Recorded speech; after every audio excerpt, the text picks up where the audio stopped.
Shining down the sky, worshiping the lightning, you don't know why.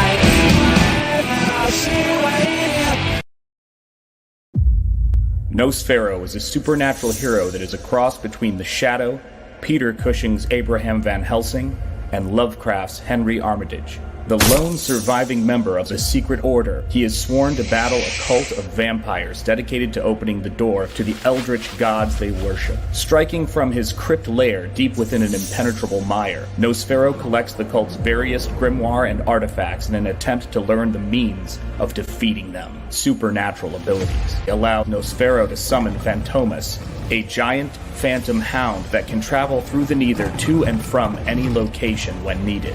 Nosfero's world is forever changed when he rescues a beautiful young maiden named Laurel from one of the cult's vile sacrificial rituals. Nosfero the Crypt Walker Volume 1 is my third Indiegogo campaign and will be a fully painted and lavishly illustrated pulp adventure story. Sensational, vivid, and uncompromisingly aspirational storytelling with an edge.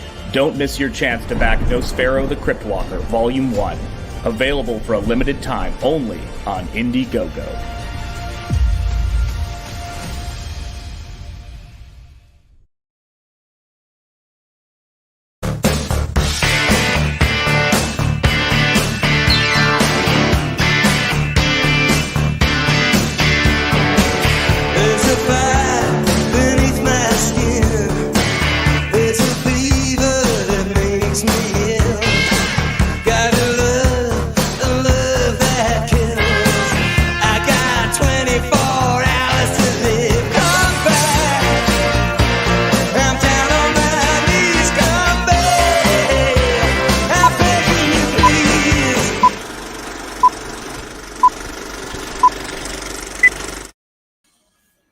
Hello, everybody. How you doing? Welcome to Shanth Enjeti Art. I am Shanth Enjeti. Let's see who we've got here in the chat. I hope you guys can hear me okay. Give me a thumbs up or a 1 in the chat if you can hear me all right. I've got a little bit of a new setup today.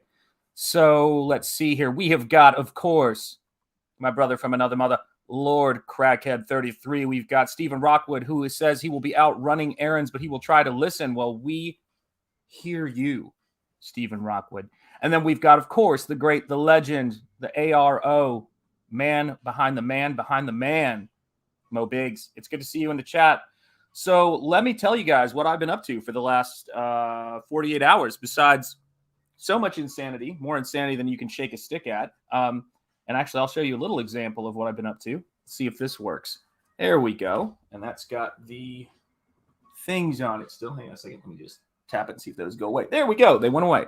So my rig for how I set everything up on stream and how I put things together has undergone some changes because, as some of you may know who saw that stream and caught it, John Malin decided to pop in the chat the other day when I was streaming and decided to give me a healthy dose and a good dose of some Dutch uncling that I needed, and told me to push myself and try to figure out how to get people on the stream.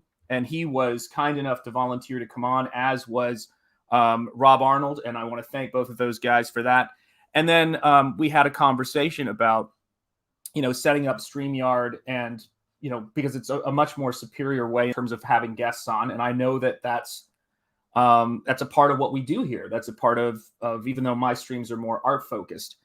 And the thing that was kind of interesting about it, I'm going to switch back to the other camera because it's set up just a bit better here. So let me grab scene 5 and see how that works. So a big part of that was, and one of the things that was really helpful about it, is that we're having this conversation about how you learn how to help yourself, how you learn how to push yourself as an artist, and how you push yourself as someone who's trying to learn how to do this whole thing better. And so we went through that process, and I set that up, but I ran into a problem that it was not very conducive to what I do, which is the art streaming thing, because a lot of you guys know StreamYard doesn't have a multi-camera setup and all that stuff. So Phil Diaz pointed out when he was on my stream, because this is kind of how it all works. He pointed out when he was on my stream that there's, I could download OBS, which is a software package that allows me to, hold on a second, let me turn off. So asking me if I want to join up with my wife's headphones for some reason. It has a software package where it kind of allows you to do a virtual camera. And, I sort of went, okay. And so I spent the last, day or so just trying to, once I figured out the program, which took me a little bit of time, I wanted to figure out, how to design my setup so that it was an improvement on what I was doing before and had some of the things I liked on what I was doing before. And as a result, I figured out all of these new cool things I could do. And I know all of you guys, and so a lot of you guys are broadcasters or working on your broadcasting ability. And I think that that's a huge part of what we're doing here. And so I decided I was going to update my title card for these streams as a result of that, that opportunity to improve. Whenever I change something, I try to make it a little bit better.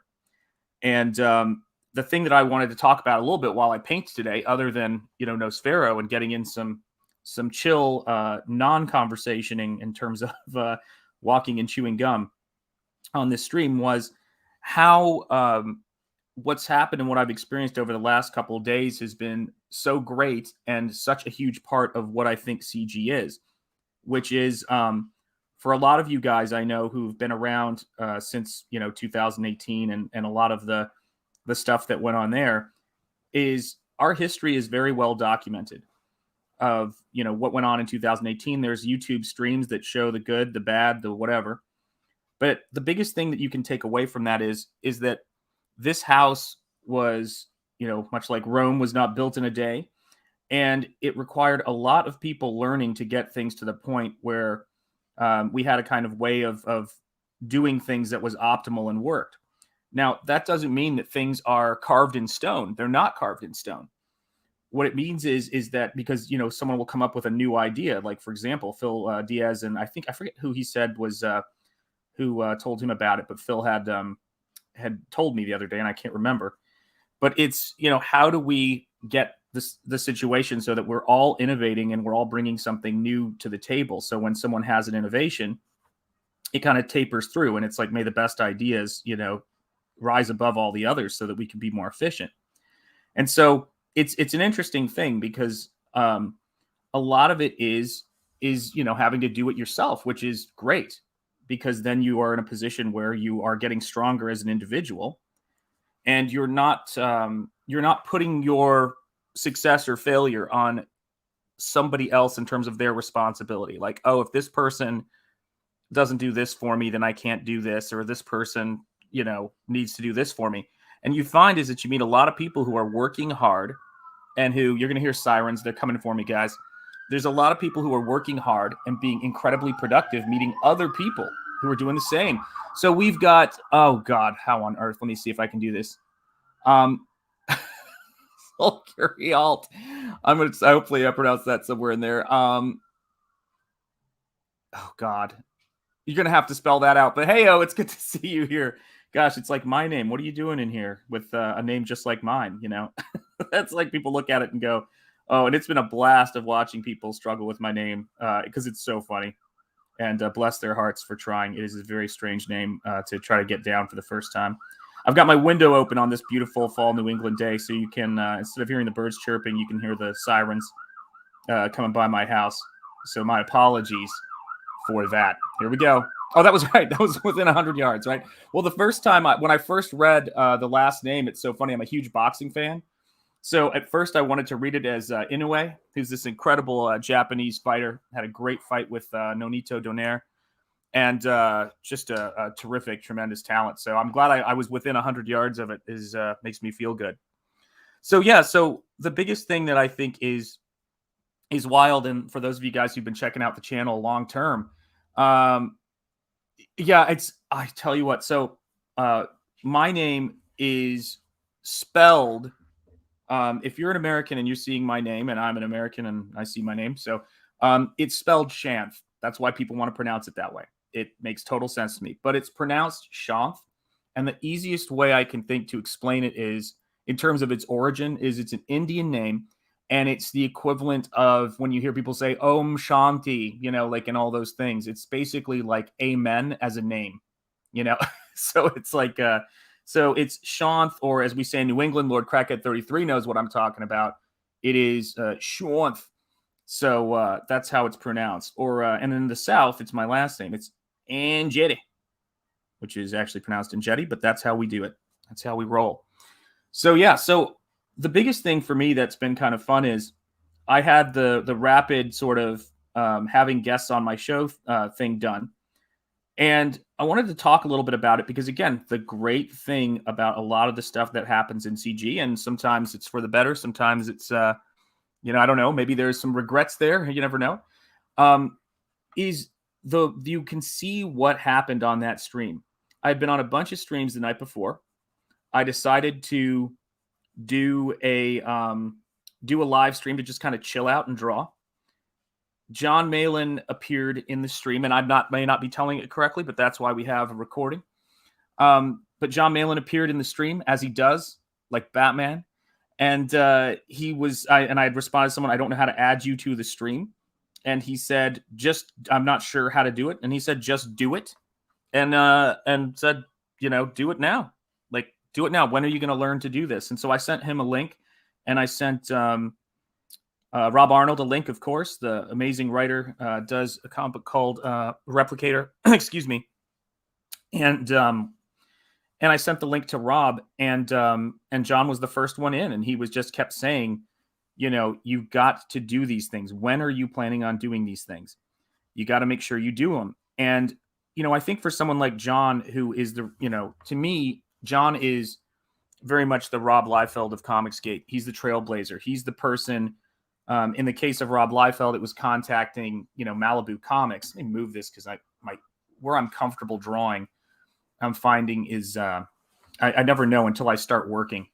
But he's like the Rob Liefeld of Comicsgate in the sense that he went off and he did he got in touch with Malibu. In this case, it was excuse me. In this case, it was Antarctic, and then what went down with Antarctic, and then what went down with Kickstarter. It's crazy how many things that they've kind of, put together. So when they see us, so they see anybody who's, and I've been around for a little while, but everything you see me doing, guys, everything on my channel, I'm trying to think if there's something that isn't. And everything you see on my campaign, I do. It's everything. And so sometimes it's really easy to get into a little bit of a rut for me and say, gosh, how many more things do I have to learn how to do? Or how many more things, am I going to do? But the simple fact of the matter is that that's what being in CG is. If someone were to ask me what it's about, nonstop work. I'm actually going to move my ring. Got my ring moved over for arthritis reasons, but it's starting to hit the table. Excuse me. I'm so sorry about that, guys. Should have muted my mic, but again, I'm a boomer and I'm learning as I go. So yeah, so that's kind of the big thing for me when I think about CG is if someone were to ask me, do you want to be a part of Comicsgate? Or someone were to come to me and say, should I be a part of Comicsgate? What would I say to them? Here's what I would say. I would say, how hard are you willing to work? And how much can you do on your own? And who are you thinking that anyone is going to make your success happen for you? And that's different than people meeting one another and forming friendships and, respecting each other's talent. And, that's a totally different thing. It doesn't mean that you don't help people. My God, as any of you guys know, I've been doing intro videos for Ethan Van Sciver for probably, I think now it might be over a year at this point or more. And I went into my folder where I have a CG folder on my computer, on my hard drive. And that CG folder has, and actually, I'm going to switch up. I'm going to try another camera angle here. Let me see here. So I'm going to move to this one, and then I'm going to grab this. And someone just sent me a message, so I better turn off those alerts here. And here we go. Let's see. And I'm going to see if I have to move that over a bit. There we go. So, okay, cool. So I think that's working. Can you guys see me now? Am I in frame? Much to my horror, I think I'm in frame. But this is why we did this. This is why we did this whole setup here. And one of the things for me about it was that there are people who will come in and will say, "Hey, man, I've got some advice for you." But a lot of it is people coming into a situation and saying to you, here's what you need to do. And it's your choice to do it or not. But they have experience in some cases, or in some cases you have your own plan, and it's really up to you what you do and how you spend this time and use this opportunity. So it's kind of crazy when I think about it, because there really aren't and weren't any guarantees other than the fact that I would have the freedom to do what I wanted to do. I would be a part of this really cool community of artists. Hey, Tommy, how you doing? Oh, good, good, good. Excellent, excellent. So, so here's what time is it there right now in Finland? What time is Finland, right? I hope I'm correct on that. But what time is it there? Is it night? Because usually it's morning there when I'm streaming at night. So that would be my assumption, or it's 2 a.m. But one of the things about it for me, it's oh, good, I'm in frame. Excellent. If that's possible, but it's also another factor of it is that I'm trying to hide that half of where my hand is and where I put my thumb down. 10:30 p.m. Tommy, that's crazy. So Stephen Rockwood asks, and Tommy says, "I see you well and clear." And then Sulcuri Alt, I none or in none, I none, I think it is. Says, every time I read your name, I wonder if I read it clear, which we went over that one. And then Stephen Rockwood says, you're in frame. You would have more room in the screen if the Nosfero banner was horizontal along the top. Yes. So I can get rid of any one of those elements. And the reason why I've kind of, got it the way I have it right now is because it helps. I may have to shut that window in a bit, but it kind of helps me to, I just want to let in some fresh air on the fall, but everybody's got their cars and their bikes out because it's a little bit of a warm day. But it would, my hand is like right off frame, and sometimes there's a shadow there cast because the lighting setup is a little bit tricky for this. And so that's kind of why I have that there, but who knows, I'll probably make things breathe a little bit more as time goes on. I mean, the thing I'm always thinking about here, and actually I'm going to do this. I'm going to zoom out a little bit more. So let's move this because I was working up in here.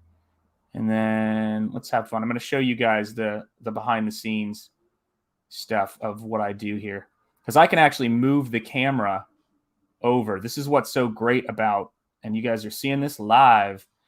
This is what's so great about this this software package, is that you can really move things around and customize and edit things in real time. So this is kind of how it works. Does that make sense? Did you guys see that? You can see a little bit more now. The problem is that the cone of where the lighting is still pretty limited. I'd say it's right in about there where I get to optimize the color. So the color contrast of things. So what I tend to do when I'm doing layout on this, if I can get this to work here, is I will make everything larger, and then I will keep the camera only in. This is all the great stuff you learn in CG, right? I'll keep the camera where it fits the best in terms of the frame. Does that make sense, guys? So yeah, OBS, I cannot tell you it's how fun it is once you start getting the hang of it. So yeah. So here are some of my big, things as I come up on. We're on the last couple of days of Nosfero, the Crypt Walker. I'm assuming almost all of you guys have backed the book, but if by chance someone is seeing this who hasn't, the link is in the description, guys. I can't even say how amazing it is to me where we are in terms of the total, which is crazy. Hey, Sumo Thori. Hey, what's up, brother?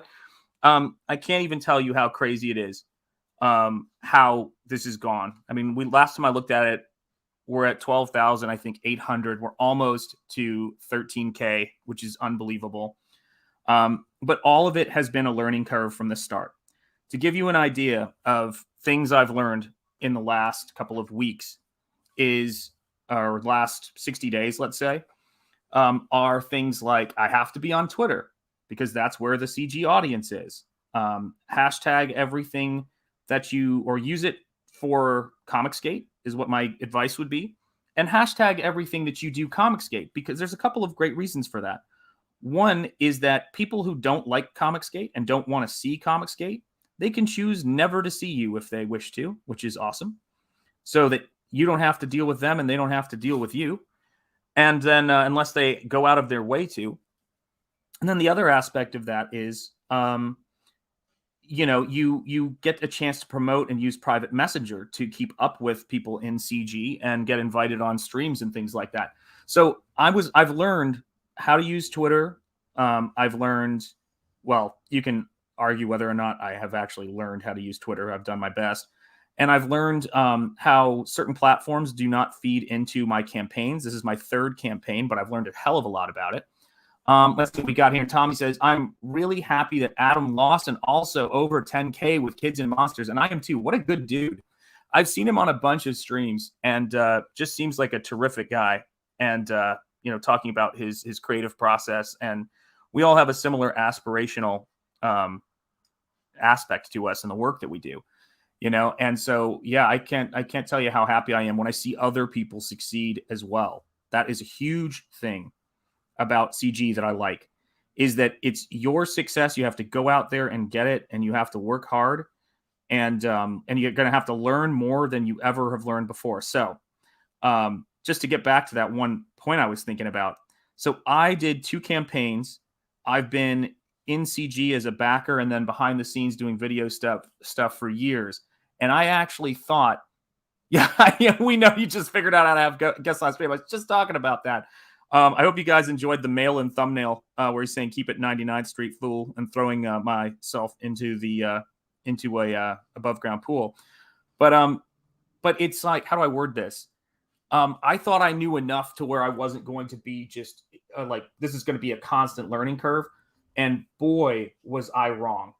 I don't think you can ever know everything that you're going to need to know when you're in CG. It's just not possible. You have to prepare, and then be ready to improvise. And that's what I've been doing this entire, 60 days. And I think it's sort of like this. The best way to describe Comicsgate is like you're going skydiving. You got to know that you've done everything you possibly can to be prepared for that first jump out of the airplane. But there's nothing you can do that's going to prepare you for the actual experience of doing it. You're going to have to learn how to go with it. And Michael Bancroft has given me some really great, things about, you just have to kind of go with it. And it's like a controlled falling with style, perhaps. And, it's one of those things to where it's easy to get overwhelmed at various, stages of things that you have to be keeping track of. But the thing at the end of the day that gives me gives me the most peace is that the core reason for why I'm in CG is that I've been making is the thing that's been a part of my life since I could hold a pencil, which is making art. So whenever Eric the Guapo with a "What's up, my cisgendered homies?" I think that's a little bit presumptuous. We don't know whether people are homies or not. We don't know. They might be our homies. You never know. But it's one of those things. Good to see you, Eric. Who knew I'd be happy about 6 degrees, about minus 6 degrees? Oh, no. Oh, that hurt. Stephen Rockwood, I'm sending love up to you in Canada. Who knew I'd be happy about minus 6 degrees today? Much warmer. Bless your heart. Yeah, that's something. That's all I can say. But yeah, the biggest thing for me about it is that, or the biggest thing about Comicsgate that makes it fun is that our whole history is documented. So for anybody who's wondering why things are the way they are today, I would say go back to 2018 and check out all of the Comicsgate streamers that were around during that time, and you will get the best, catch up on how we got to where we are today, and how it's funny. I think it's really inspiring because you see people learning how to be broadcasters. You see people learning how to be better artists, minus 20 degrees Celsius over in where Tommy is, his neck of the woods, and which I do think is Finland. Hopefully I'm right on that. But it's really kind of crazy. And I would not have thought that this would be possible if I hadn't if I hadn't watched, I'm going to make sure I'm in camera. If I hadn't watched that, all the stuff. And Lauren, could you shut that window for me? They're out there. That's my wife, Lauren. Everybody in the chat say hi to Lauren. And thank you, Lauren. She goes, oh God, no. No need, she says. Yeah. Say hi to the actress I've hired to pretend to be my wife, as I like to tell people. Because really, why? Why would somebody sign on for all this? But yeah, it's one of those things that, when I'm looking at artwork and I'm looking at how we put that together. Sumo Thor, we've got a hi, Lauren, for Sumo Thori. There you go. So it's one of those things to where you kind of see how everything unfolded and you go, oh, wait a second. So I don't know if I'm ever going to be a good broadcaster, if I'm ever going to be, selling billions of dollars, I'd like to put it that way, but $1 million on a comic campaign. I mean, that one of the, that's like, what are the chances of that? But what you do see is that everybody who sticks with it and keeps working hard and developing their skills improves, and they improve a lot. About the only person who I think rolled into this and was really natural and really comfortable on streams was Cecil. I think from the word go, Cecil seemed like, he had it all together. I think your boy had it together in the, the sort of anonymous kind of fashion. But, Ethan's camera presence, and John too. Gosh, when I was on John's stream, you become really aware of how, and even when he was on my stream, how able he is to adapt to new situations and how natural he is as a broadcaster now. He's got it down. And so, yeah, I just look to people who are doing well and, understand and work hard. And that's my inspiration, guys. And you guys are my inspiration too. You guys show up to these streams, chat. Think about that. This is something that, how many people, I remember when I knew nothing about the Crack Pack, when I knew nothing about Lord Crackhead 33 and my fellow New England brother, and cut to, or even, Mo Biggs and ARO, and cut to 5 minutes after learning about all of those things. And I was editing together, a music video and all of that other fun stuff. And that's the cool thing about it, is that you kind of just, you get in it and you just start making stuff happen and meeting really cool people. And that is why the book is doing what it's doing. It's 40 years of hard work, learning how to do all this stuff. But then it's about really starting to get comfortable and figuring out what I am supposed to be doing right now, and what I'm supposed to be doing with my art. And I tell people, that for me, this was a huge change. This was a huge risk, just like it's been for everybody. I'm nothing special when it comes to that. In fact, people have taken some incredible risks to make this happen. And I just think, I'm so grateful for all of them. I'm so grateful for the audience of fans that shows up and backs these projects. And I always remind myself, no matter how things are going, that the one thing I've had the most experience doing is the thing that is the core feature of Comicsgate, which is making comics and making artwork, guys. And that's what we're going to do. Yeah. So, yeah, I think Tommy, I don't know where Tommy's located. There's Phil. What's up? That's right. So Zayd Comics says, hail chat and my boy Shanth watching from work. Excellent. Well, I hope you're having a good day at work, Phil. And we'll try to have some interesting conversation so you can chill and listen while you're getting it done. So everybody say what's up, Phil, in the chat. Lord Crackhead with the links in the chat to Nosfero, the Crypt Walker. If you haven't backed the book yet, please check it out. I appreciate it. My wife and I are overwhelmed by the support. And then we've got from my man, I'm going to start calling you SI. It's going to make it easier. S-Alt. S-Alt I none. Or something. I got to figure something out for you to make it quicker for me. SI. Says you're definitely on the right track with what you're doing, man. So I appreciate that so much, man. Seriously. Yeah, hail Phil at Zayd Comics from Sumo Thori. And Lord Crackhead is dropping in the chat The Lost Pages 2, which is such a cool book. Please check it out. I backed it myself just the other day.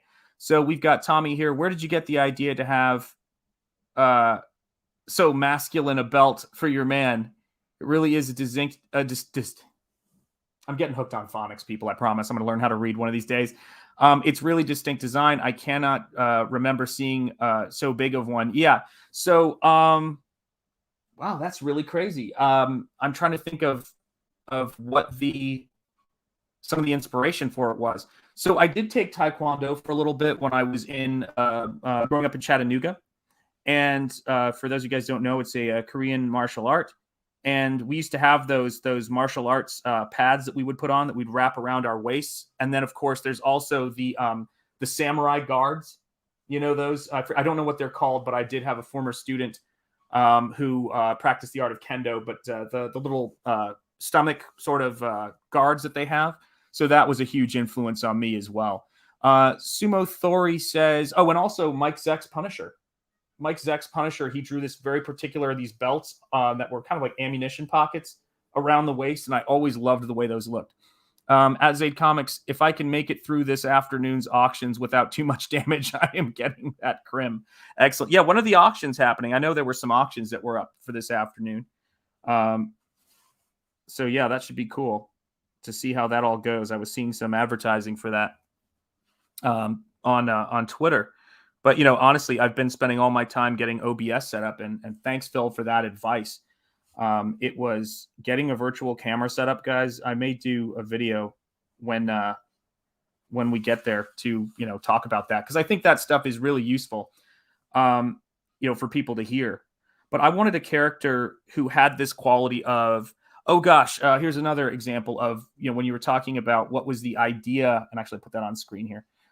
Where did you get the idea? This is from Tommy. To get the idea to have such a masculine belt for your mane. It's a really distinct design. I cannot remember seeing anything so big in terms of one of those belts. And so here's the other thing about it. Conan the Barbarian.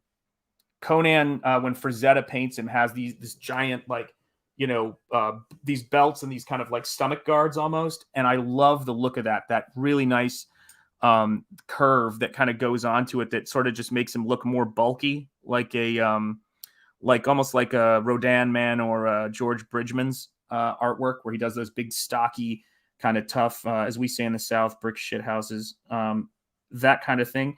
And I do think that Nosfero's build is definitely, it's not evolving. I'm just getting better at painting it. So it's evolving in terms of my skill set. But yeah, I really want him to be like a stocky kind of Mike Zeck, Frazetta, kick your ass, you know, just solid sort of guy. And Sumo Thori says, that does remind me of Mike Zeck's Punisher belt. I've got the Mike Zeck Artist Edition over in the other room. I was just looking at it last night. It is Punisher Limited Series #2 with the cover by Mike Zeck. And I think it was, is it Zimmerman or Zimmelman or something? Who painted it, that I saw him holding that Uzi and the beautiful painted backgrounds. And I thought, I may never know how to paint, but I'd love to be able to draw like that, just to show you the sense of humor there in terms of the universe. Eric the Guapo says, Dr. Fate has a belt like that too. Wow, I've never thought about that. You're right. That is cool. I think I saw a Dr. Fate drawing by Kevin Nolan once that was just absolutely stunning. But yeah, that's true. Kind of like a armor thing. Slain as well. And Slain, of course. And Simon Bisley's work, very influenced by Frazetta. I love what Simon Bisley said in the Frazetta documentary. He just talked about what an influence he was. And he's a huge influence on me, but you're absolutely right. Absolutely right. Yeah, there's so many characters that do that. And to me, it's just like, it's just a powerful part of the body to like, just kind of like, you know, have a character stick his chest out and take people out. Let's see. Tommy says, I was thinking if it was to protect the spirit or the source of strength inside the stomach, especially as you already have the nail holding the evil in. Yeah, so oh boy, you guys are asking some really good questions.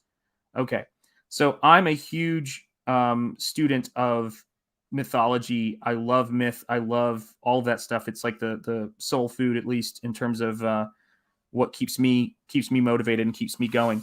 And anybody who knows anything about sort of Hindu culture, solar plexus chakra, there you go. Anybody who knows something about various mythic cultures knows that there are different levels, chakra levels inside the body.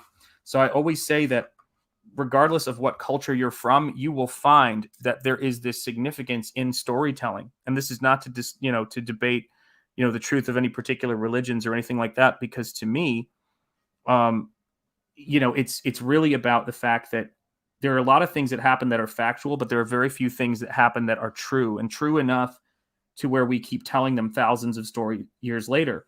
And so what always has got me is that the Buddha, for anybody who knows the story of the Buddha, was born from his mother's side at that particular chakra level. And what fascinates me is that the Christ was hit with a spear at that exact same level. So there is something very profoundly important about that, that region of the body in terms of its spiritual significance of how we talk about these things.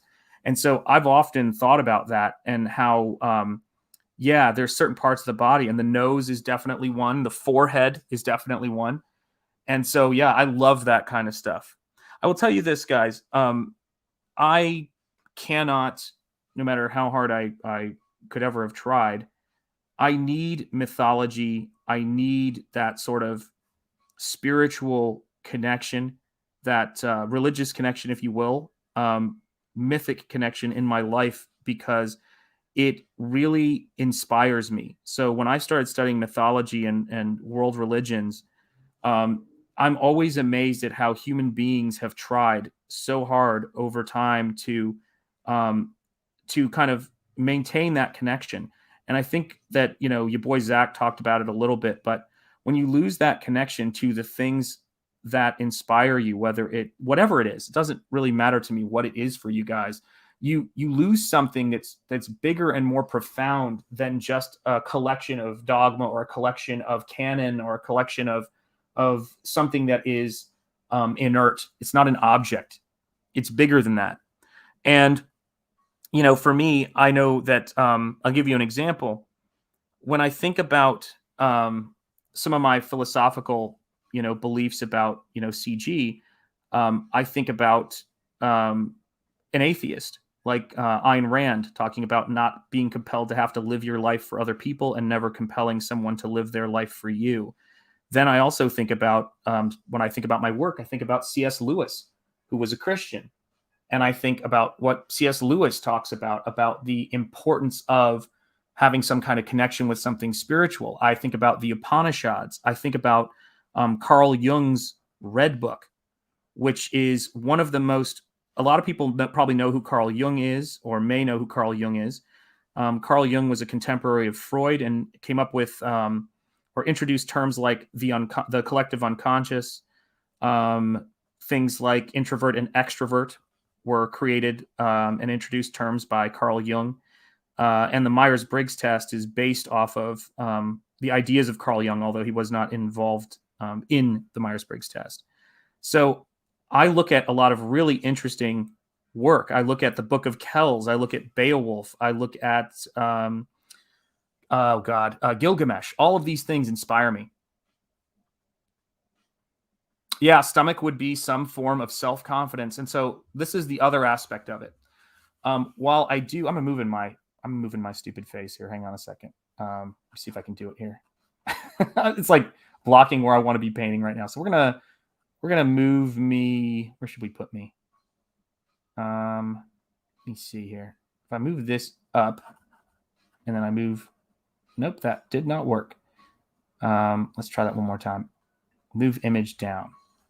There we go. I'm going to move me over here. There we go. So we got more room to draw. That's a little bit better here. So here's the funny thing when you're creating characters and you're drawing.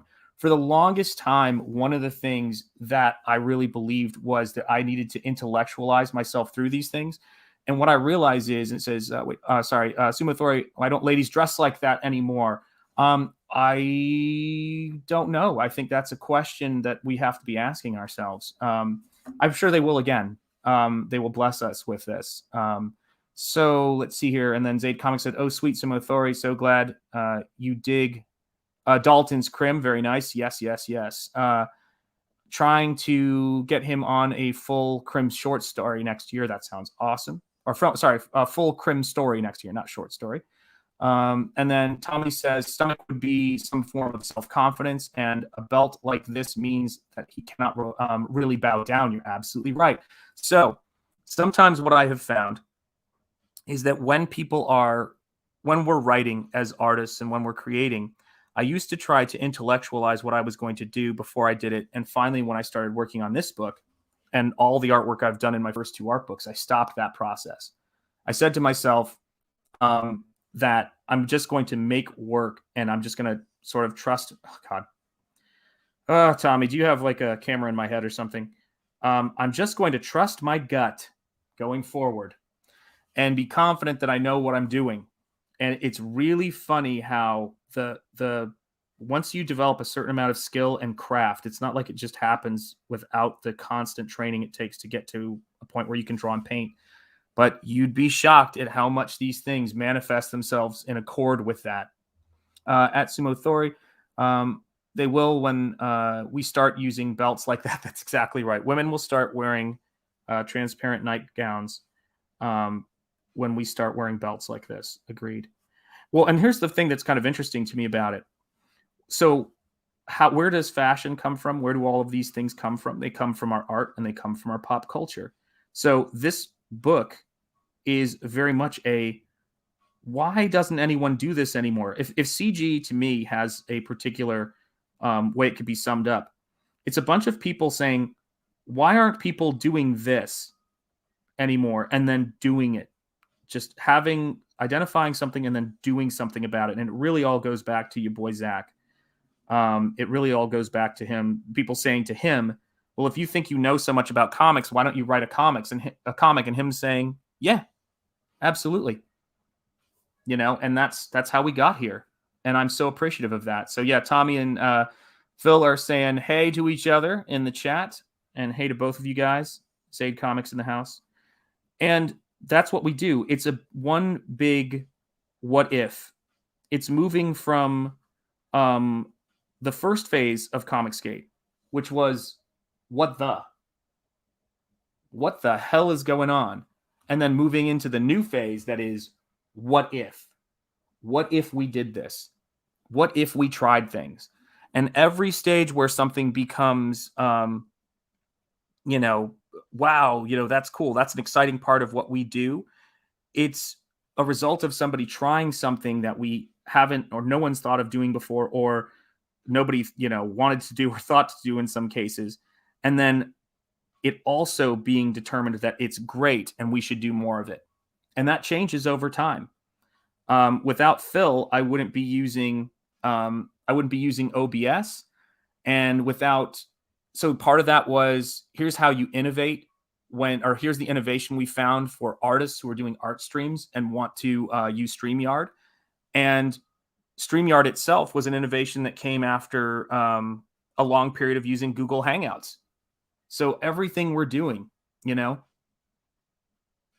yeah, what if. I dig that. Yeah, Phil, these are the things I'm always trying to think about when I'm thinking about how do we define ourselves, because they may be able to crank out a lot of stories and definitions and narratives about us.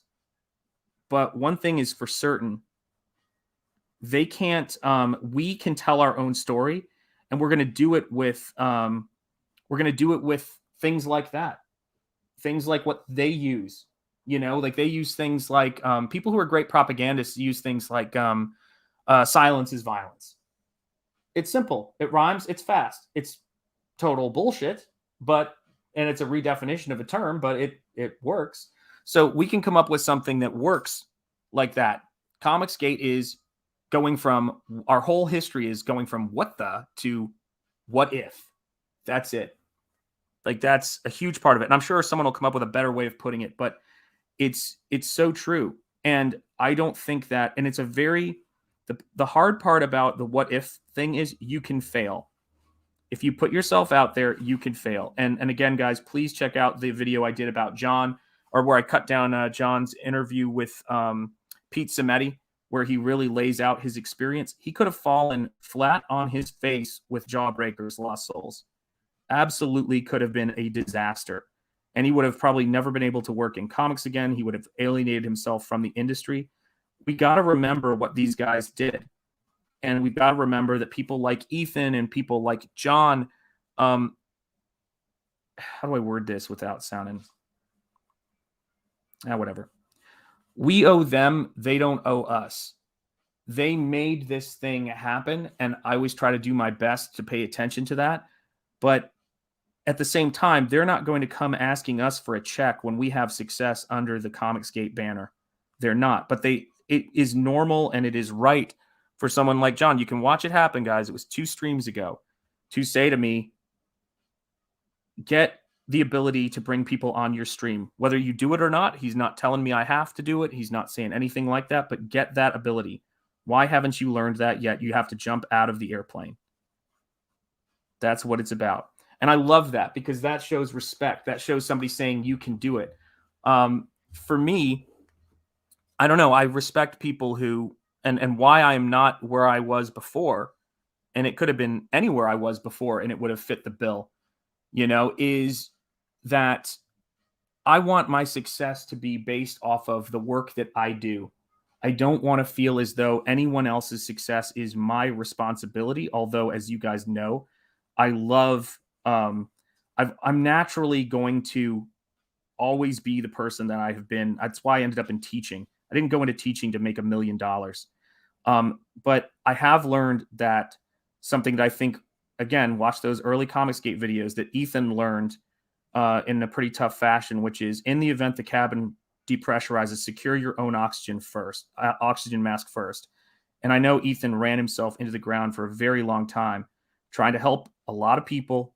And for his troubles, again, it's all documented. He got stabbed in the back a ton. And if Ethan had a lot of disrespect for Comicsgate creators, he would believe in his heart of hearts, in my opinion. He would believe in his heart of hearts, pizza. He would believe in his heart of hearts that he has to help all of you because no one has the ability to do what he can do. And he doesn't believe that. He thinks that creators in this, in Comicsgate are strong. He thinks that creators in Comicsgate are capable of doing this. And, I'm so grateful to be able to, I want to build this platform so that I can help people too. And I can have people on my chat. And I intend to promote the living hell out of a lot of books that I'm excited about. That's going to be a fun part of what I do here on this channel. Of course it is. Why wouldn't I talk about what I love and what I'm passionate about? It's what we all do. But, I'm sure it's going to be a learning curve. Speaking of First Man 2 learning curve. But it's going to be a learning curve of getting there, to learning all this new stuff. But I am new to broadcasting, guys. That's a huge part of all of this has been that learning. So, yeah, I would tell people that being in Comicsgate changes your life in a lot of ways. And taking a leap like this, no matter what that leap is, even if it's not in Comicsgate. All of you guys have done things where you've changed careers. All of you guys have, I'm sure, done things where you've made tough choices in your lives. I'm not naive enough to think that's not the case. Of course you have. But it's the thing that makes this situation so unique is that, you kind of, I don't know how to describe it. It's like getting thrown into the creative deep end. You become a publisher, a broadcaster, a promoter, an advertiser. And at the end of the day, you still have to be focused on what your primary objective is, which is getting your pages done.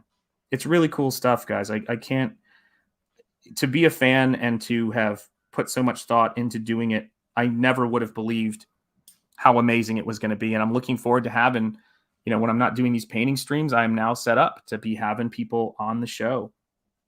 And, I want to talk to some people. I want to talk to people who've had me on their show and have them on mine and say, hey, and I get, I do try to respond and get to everything that people send me messages on Twitter, but obviously there's the family stuff. And sometimes I get swamped by different things, but, I'm always, open to trying to get on and help people promote their channel, even if that, means me going on their show or whatever. It's a blast. I've had so much fun. Actually, I've got to have Jeremy on my channel. We got to do a New England stream. That would be fun to do. Because just so many people who have just been really big supporters and really, I appreciate it so much, guys. I completely understand how lucky I am and how fortunate I am to be here with my skills and be here with this awesome community. I never take it for granted. So there you go. All right. So let's see what else we've got in here. Yeah. Hey, Tommy. Hey, Phil. Hey, everybody who's at work. Steven and Phil, I know, are definitely at work. And I'm sure that hopefully Tommy's not at work at 10:30 p.m. or 11 maybe now. So we'll see where it goes. So when I was designing this character and I was writing this story, one of the things that's a huge factor in my work these days that I used to, this may sound funny, but I used to struggle with a little bit, was this big thing, which is, what do I want to draw and what can I draw well and what can I produce a lot of? Because that's everything. And another big one, of course, what do people want to see? What do the people who are fans of my artwork, and I had a chance to kind of learn a little bit about that with the Instagram success that I had about, a year and a half or 2 years ago, maybe when things went completely wild. I got a chance to learn what that stuff was, and that also dictates what I do. I was like, okay, people like when I draw giant gorillas. They like when I illustrate, kaiju and things like that. But I didn't have, at that point, really a story that would go with that. So it ended up being werewolves and vampires. And then I just sort of deep dove into it. But this project has only ever been a Comicscape project and envisioned as one. It's Nosfero is for this audience. It's for us. It's for Comicscape. Yo, Admiral Wackass, how you doing, brother? It's good to see you in the chat. I hope you're having a fine day. I know that there's an auction and all kinds of excitement that are going to be going on today. So I'm excited. It feels like it's getting easier and easier to find, and I mean this in a great way, but Comicscape programming that's going on. It's really cool to see. I remember when it was, I was going to say I remember when it was slim pickings, but to be perfectly honest, I think that the marathon streaming has been a part of CG for a really long time. And it's pretty crazy to think about. But yeah, you can find shows all the time. It's really cool. So how are you doing today, Admiral Wackass? You doing well, I hope. Let's do this and zoom in a little bit more. Actually, let me see here. I'm going to switch, or I'm going to zoom a little bit more in on the face right there. So let's see how this goes. Here we go. Oh, see, I'm learning how to use all this stuff a little bit at a time. Yeah, hail Admiral. Thank you for your service. Much love to Admiral Wackass, who's another person who's been here since the dawn of time, it feels like. I feel like this 60 days of the campaign that are wrapping up, guys, back Nosfero. If you have not yet, I know a lot of you in the chat have backed it often. Yeah, do check it out. But I feel as though this has been my life for much longer than it has been, because it really is a rapid, introduction to it. Yeah, pretty good, man. Just this is Admiral Wackass. Just gaming with friends. Well, tell your friends I said hello, and I hope that they are having a great time gaming. And it's, you talk about a community that's also tangentially related to what we're doing here, going from what the to what if, and that's really where all the best stuff happens. I saw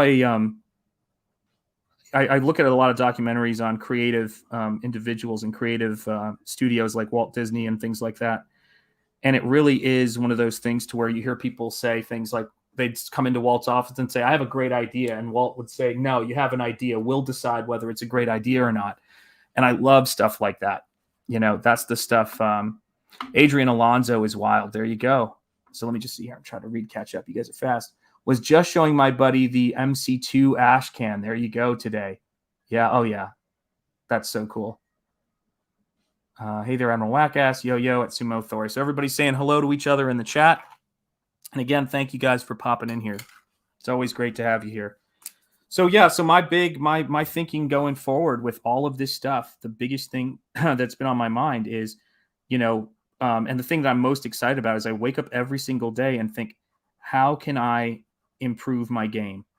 How can I make myself, stronger as an artist while balancing out all of the things that I'm responsible for now, which is great, which is, making videos, designing characters, writing things, talking to printers, coming up with new ideas for perks. All of that stuff is a huge part of what we do. And I think one day I'm going to do one of the streams I want to do coming up, or videos I want to do, is talking about the stuff that a lot of you guys have seen and know, how I make videos, whether it's intro videos for Ethan or even just graphics for my own stuff that you see, like the backdrop that's on this channel.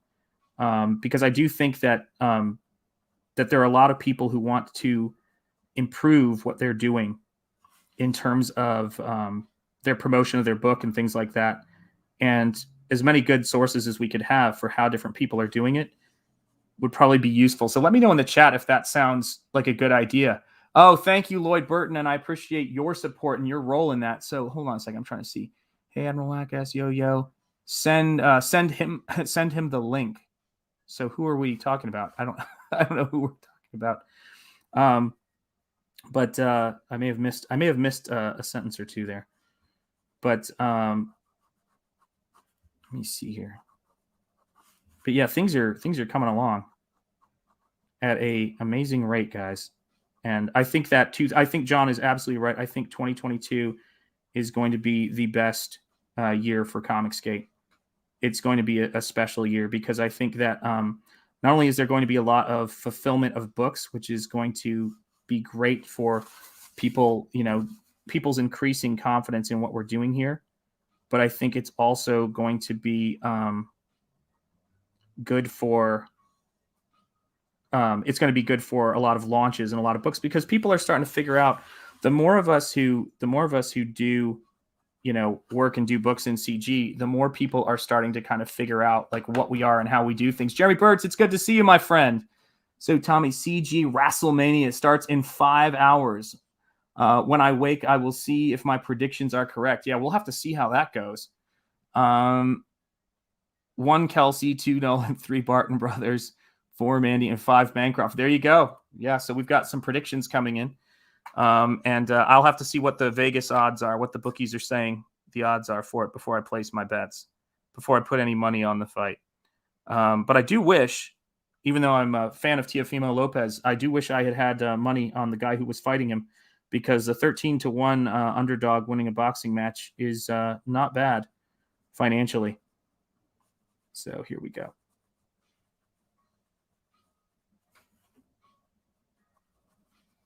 So yeah, when I'm working on this character and I'm thinking about the story and thinking about where it's going, this character right here, and this werewolf character that you guys can see right here is going to play a really big role in this issue and kind of help to establish the world and his relationships with different characters. Every time someone asked me about this werewolf character, and I always described him as grumpy. But last night I was talking with my buddy till 2 a.m. We haven't talked in ages because I've just been so busy streaming, and I'm going to be streaming here for a while today. But I've been so busy streaming that I haven't had a chance to talk to him, and it's kind of tough because it's great. This is taking up all my focus. I want you guys to know that, but you got to make sure you're checking in with your buds. But I finally said to him, I go, you know who I figured out this werewolf character is? This werewolf character that I have in this shot right here is Whistler from Blade. That's his equivalent. He's very much like his grumpy guy who he kind of helps him and confides in, and is kind of older and a little bit more grizzled. No pun intended. He's a werewolf. It's not like he's his grooming isn't particularly impressive. This is not an underworld werewolf. Those guys have stylists, for God's sake. So let me see here. How many main characters do you have for issue 1 versus issue 2? That's a really good point. There are only a handful of main characters. There's him and the girl.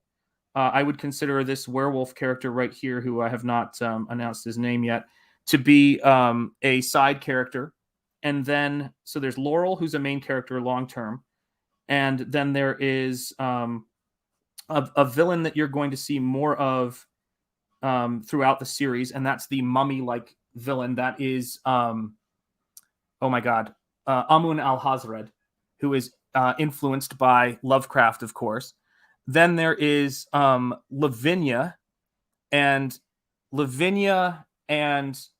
her half I mean, I should probably even use the word kaiju in a sense, but her half otherworldly monster son, spawn of a vampire and a eldritch god, is they well, we'll see if they're still sticking around after this issue. They might be they may or may not be the villain specifically for this issue. And then after that, I introduce you to another Amun Al Hazared will be in it, but everyone else is going to be some of the other character arcs are going to introduce new characters that they're going to help and they're going to be interacting with. So there's not too many main characters in this. There's the main character in the backstory that introduces us to when Nosfero is telling his story.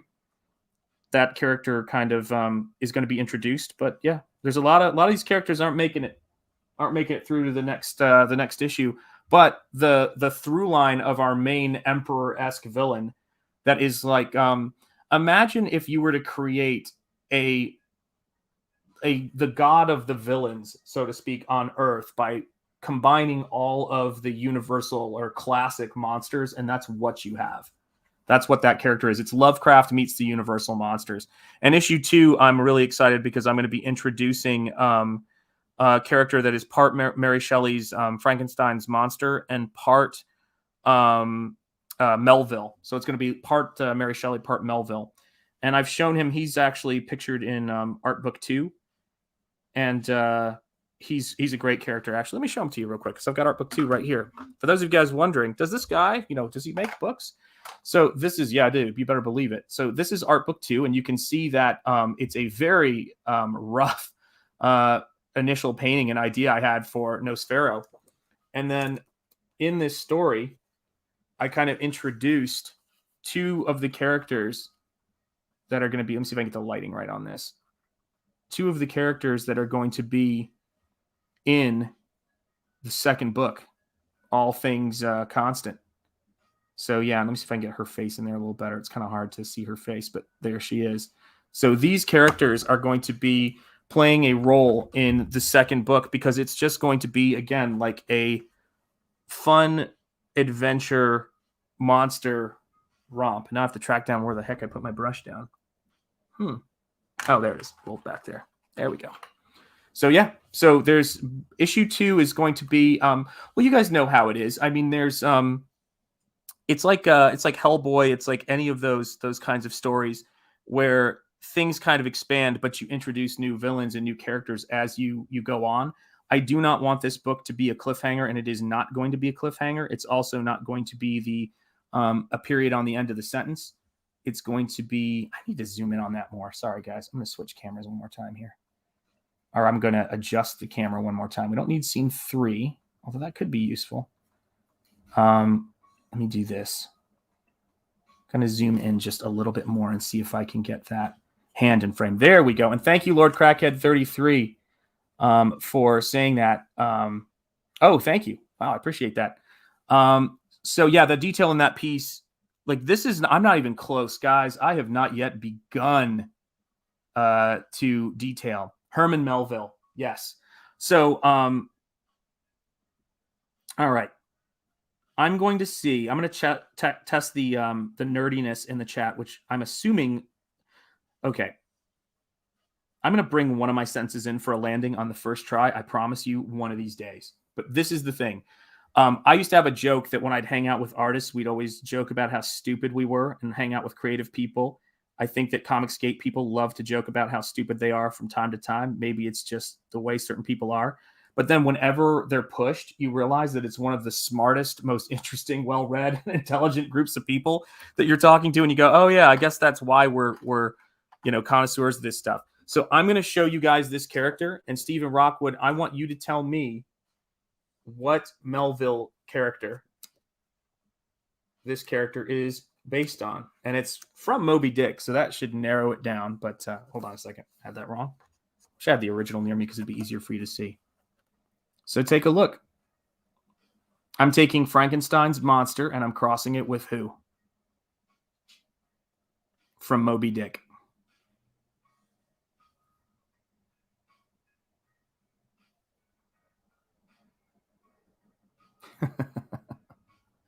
I'll let you take a think on it. I know you've probably already got it, so, and I don't know what the lag is on the stream, so, and you'll have the answer there in terms of what this character is about.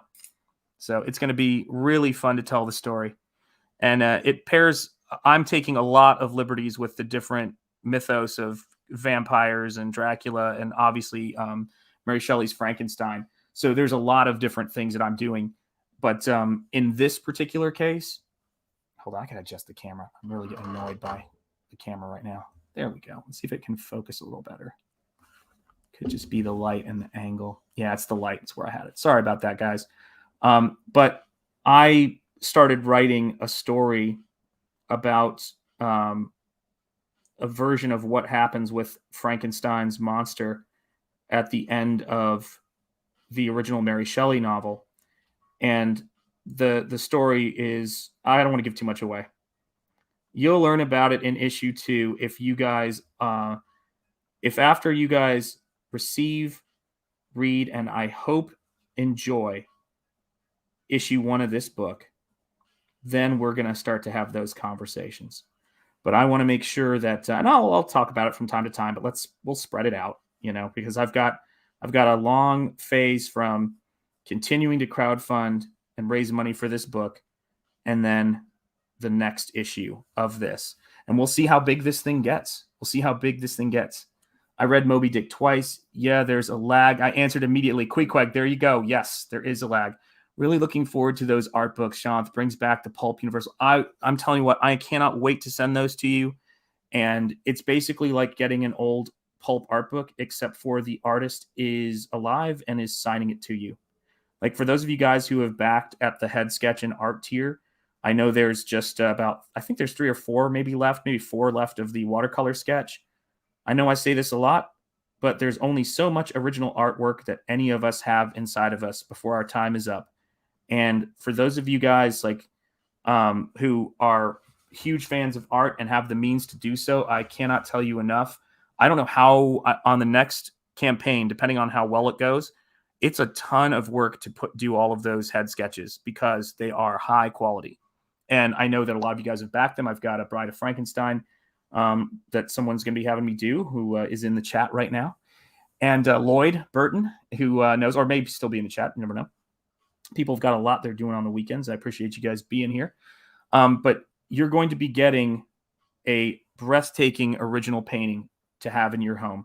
And I was really glad that before the campaign finished up and the postage situation allowed for Michael Bancroft to get his ARO sketch and the sketch I did from the Lucent, so that people can really see this stuff happens. People get this stuff. I have so many people who are repeat customers on my head sketches. It's crazy. And this book is going to be my best artwork. It just is. I mean, it already is, but I'm getting better with every panel. I'm just learning so many different things about this world. This is a world for you guys. Everybody who's getting this first edition, first printing book where this all begins, if there is going to be a comic book that you look back on and you say to yourself, wow, I'm really glad I jumped on that when that came out, this is going to be one of those, because it's going to be a first printing. It's not going to be a large printing because no Comicsgate book does have a huge printing. It's like a guaranteed collector's item, but also it's going to be, that's why I have the 2 book tier in there, because I'm such a nerd. But it's going to be a book that you're glad to have in your collection. It's going to be, I mean, seriously beautiful.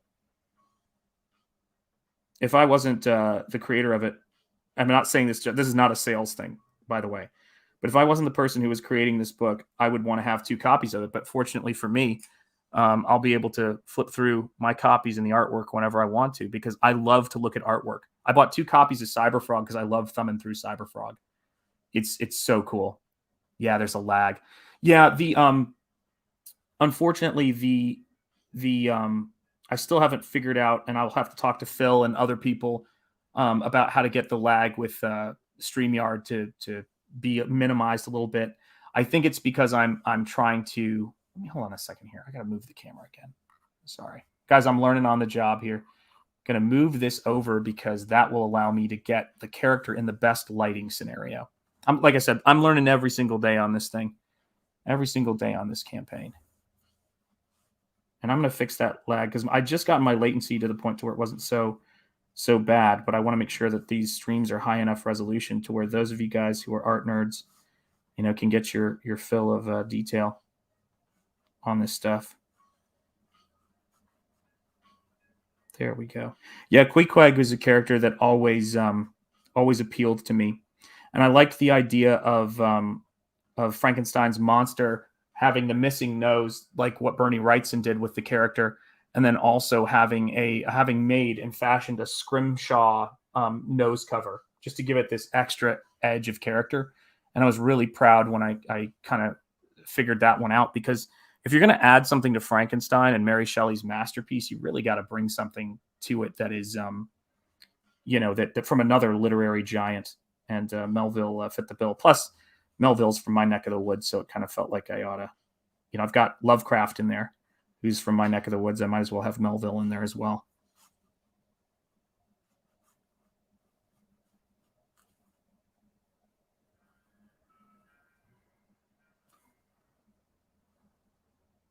Here we go. I love art so much, guys. I just love art so much. I don't know how else to say it. It's, I love making art. I love sharing art. I love buying art. I love looking at other people's work. It's all great. And to be in a creative world like this is huge. It's so huge. And when just hearing you guys say things like that, when Sumo Thori says, really looking forward to those art book Shants, brings back the pulp Universal Monsters feel. One, that's what I'm going for, but you guys looking forward to these books means a lot to me. I'm not going to let you down, and that's why every time I do a book and every Indiegogo campaign I've done, I've taken a lot of pride in the fulfillment of it. It's that last big step.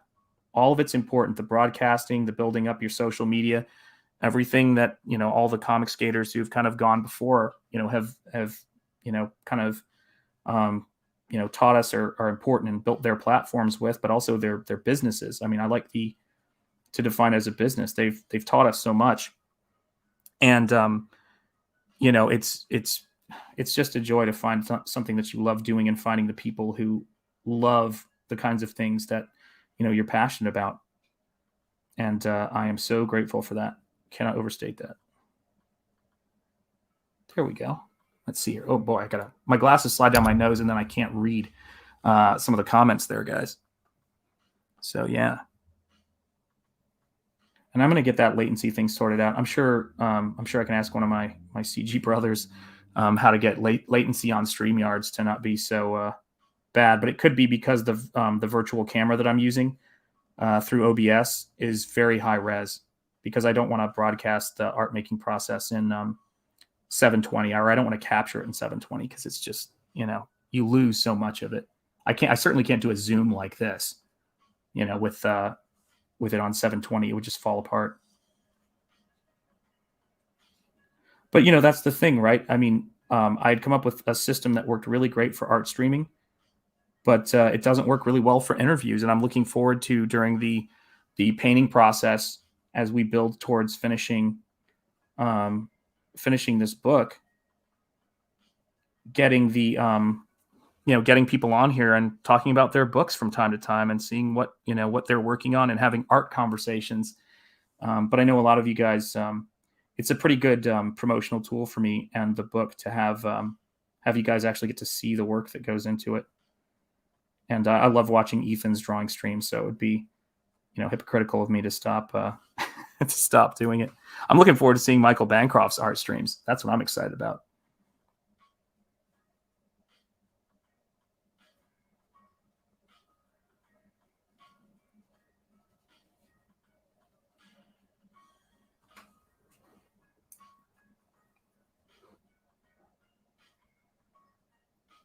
Okay, there we go. Let's see here. So Sumo Authority, we got. Oh yes, hell yeah, I got those too. Yes, the art books. And Phil, thank you so much for backing the art books. I can't tell you how excited I am to get a hold of Lost Pages 1 and 2. Those are going to be great books, guys. If you haven't backed Lost Pages 2, Lord Crackhead 33 has been putting links in the chat, like the trooper, like the trooper he is. Do check it out. Do go check out and back the Lost Pages 2, and back it at the featured tier, which I learned was both book 1 and 2. Yeah, careful what you wish for. That's right. Oh my God. I feel pretty comfortable. Feel pretty comfortable having having Lord Crackhead around. Good dude. Yeah, absolutely. I'm gonna have to have you on the show at some point. So put that in the back of your head here, because we got to do that. Absolutely got to do that. You see here, art streams are wonderful. I do miss your background music too. Yeah, I've got background music playing right here, and you can't really hear it, unfortunately, because I haven't figured out how to do that. This is my background music, though. I don't know if you can hear it though. I got it on my phone. All right, my friend. Yeah, we're gonna sort something out. I'll contact you on Twitter, and we'll get something sorted out for doing that. Let me know if you can hear the music any, Tommy, or if it just sounds dreadful.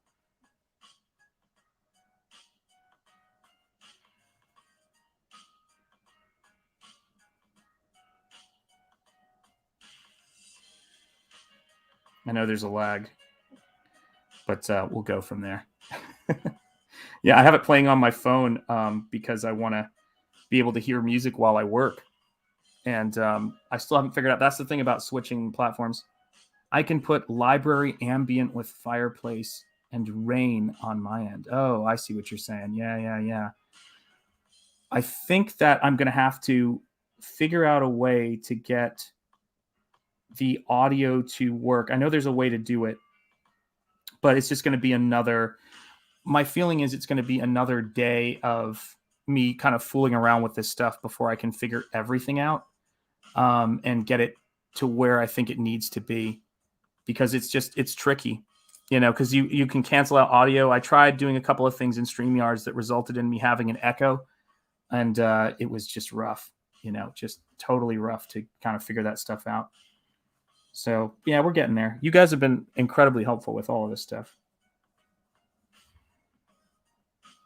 There we go. All right. I'm fooling around with that place a bit too much on the figure, and I need to. It's the talking and drawing thing that I've always got to remind myself what I'm supposed to be doing from time to time. But I love ambient music while I stream. I think there's other people who do it too, for that matter. But I do love this kind of chill piano beat that's going on in the background sometimes on my stream, or most of the times on my streams, and I'll be getting that back. So right here on his on the forehead of his costume, or his brow and forehead, is where I have one of the big symbols that make him, who he is as a character. And it was the icon that's on his belt. It's the icon that's on his. There are a lot of sirens today, people. So if you're hearing that, it's not just you. But there's a lot of different aspects to the character that I came up with, and I wanted him to kind of be the, the Thulu Slayer, so to speak, character. So not only is he taking out vampires, he's also battling against these more massive, terrifying creatures. And so when I was designing his design, one of the parts of it is kind of coming up with this brow icon. And what's cool, and I didn't realize at the time, I swear, Jesus, sorry guys. Oh, there goes another. They're coming for me, people. I hope whoever that is okay. I hope nobody's house is burning down at the moment.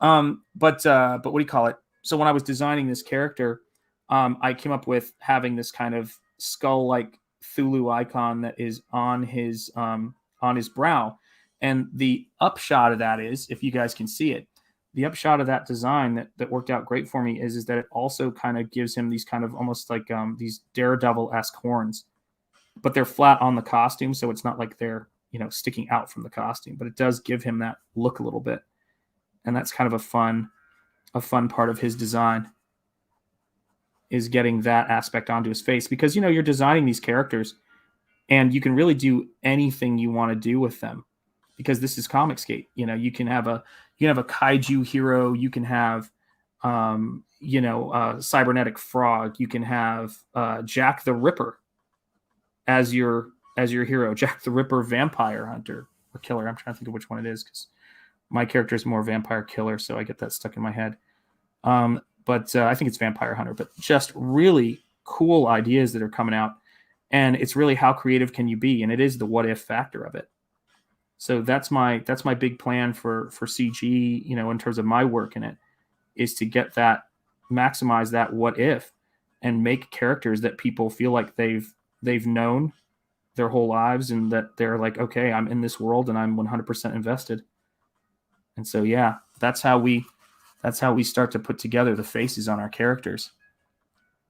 Yeah, Cecil is the best creation of CG. Absolutely.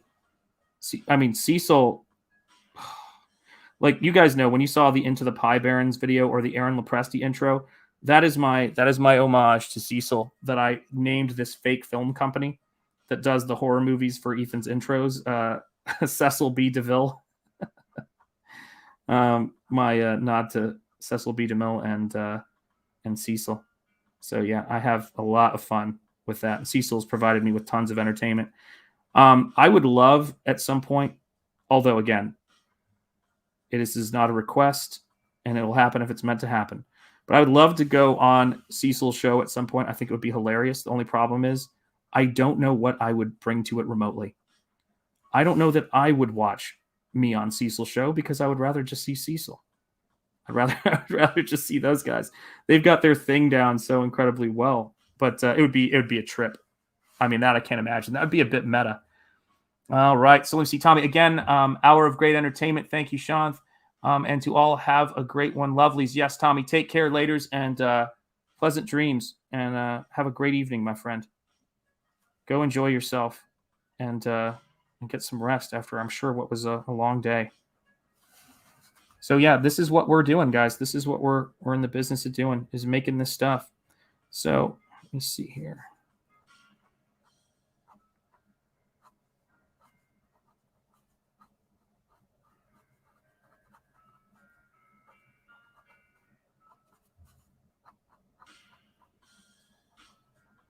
Nosfero the Crypt Walker is coming together. I mean, it's such a amazing kind of dream to be working on this project right now.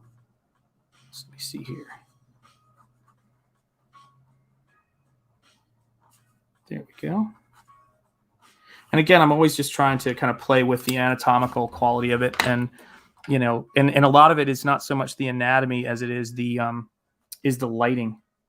It's the lighting of how the forms and the shapes appear on the character. So not all of it is just exactly where things start and stop. And then I get to kind of blend things out like that to kind of give it that richer quality. So let me do this. We're going to do a zoom out here for a second, see how this works. So it'll take a second to get it to be correctish. And I'll keep the best part of the camera in frame right there, I think it is. So yeah, so this is the sequence, and I'm going to move the camera up just a little bit and see if I can make that happen. There we go. So this is a look at where we are in the page. And the biggest thing for me about this stuff, and I can't really show, everything that I'm working on at the moment, but the biggest part of this stuff is, at a certain point, you have to just kind of go for it and rough things in.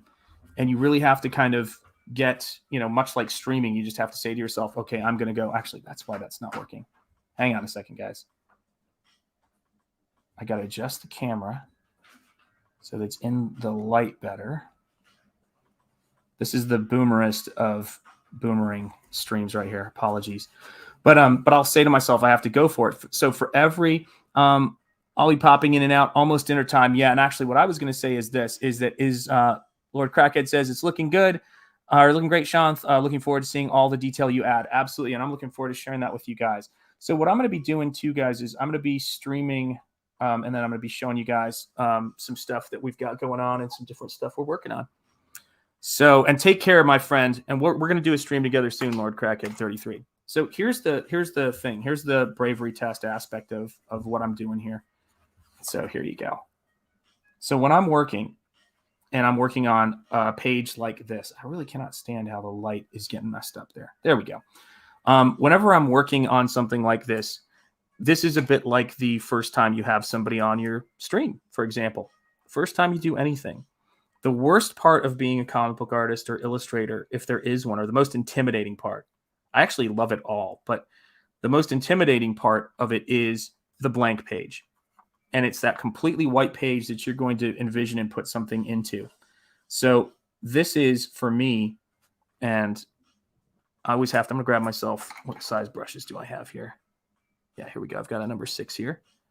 The biggest part of what I do and the work that I do that goes into this is putting in those initial washes and putting in those initial big areas of paint.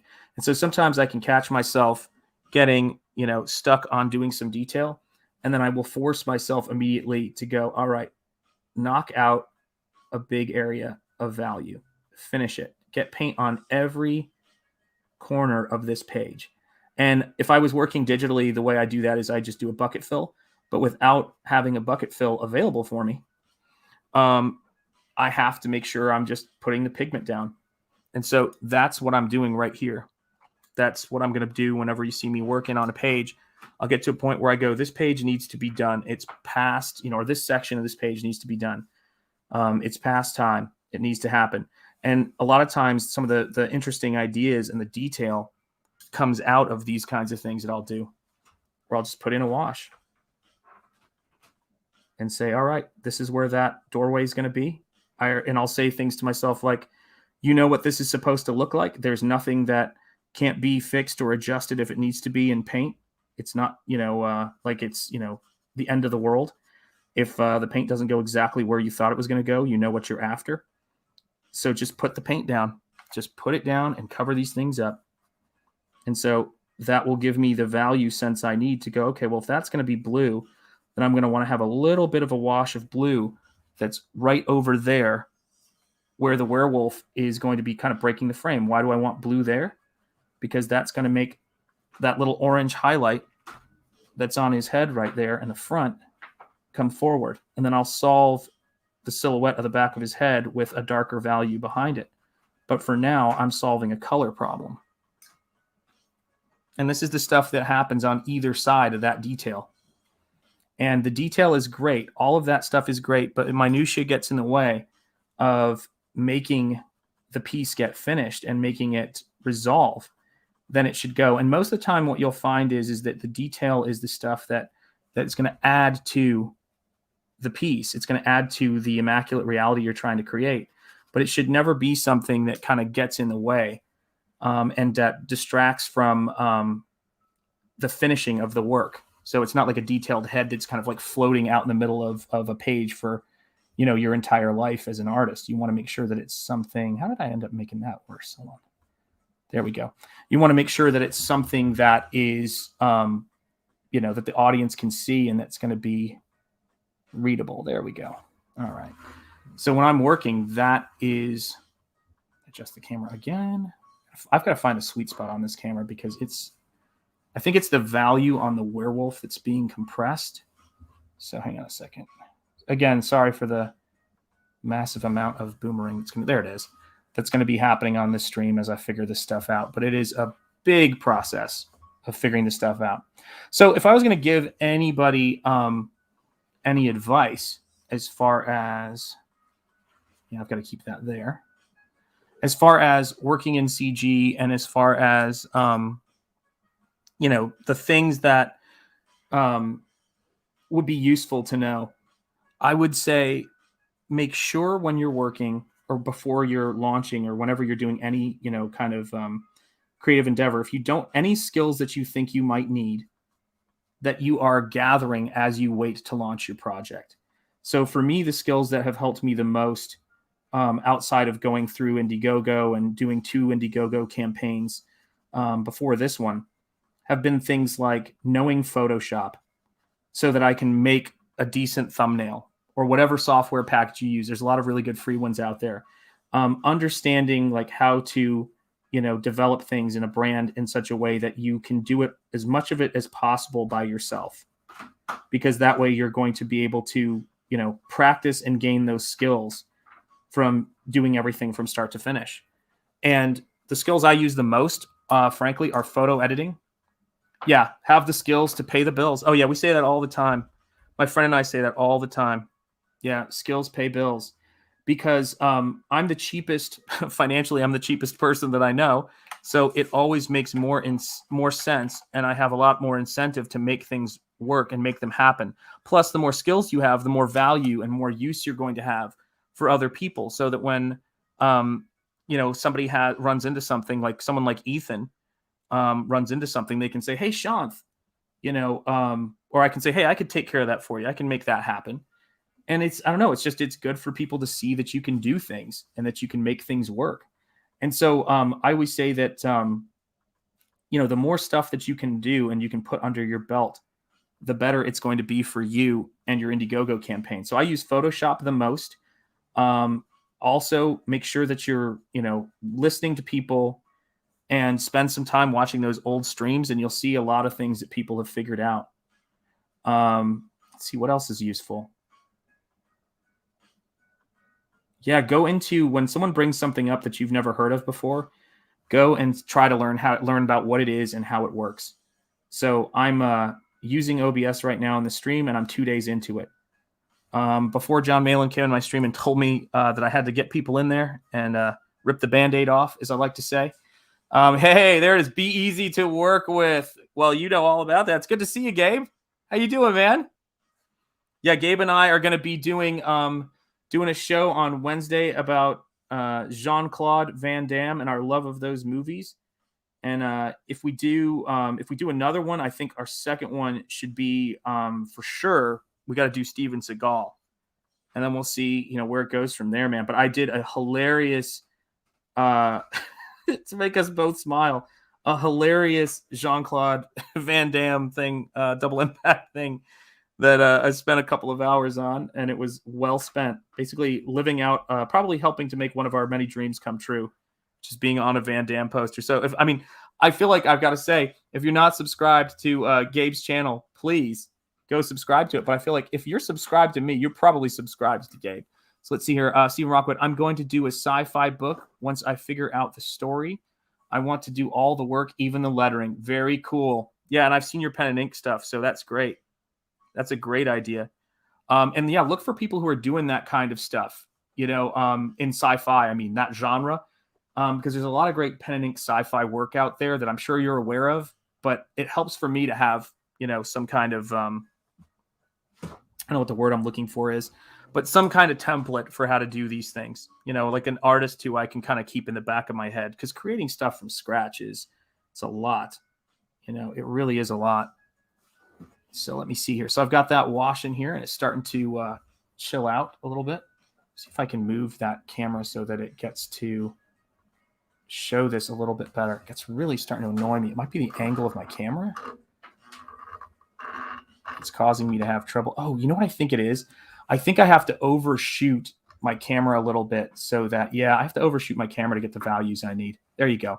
So Scottsley, good to see you. Yes. Hail chat indeed. Brian Suddenly Old says, hail all. Congratulations on your book and excellent showing on John's channel the other night. Thank you, Brian. I appreciate that.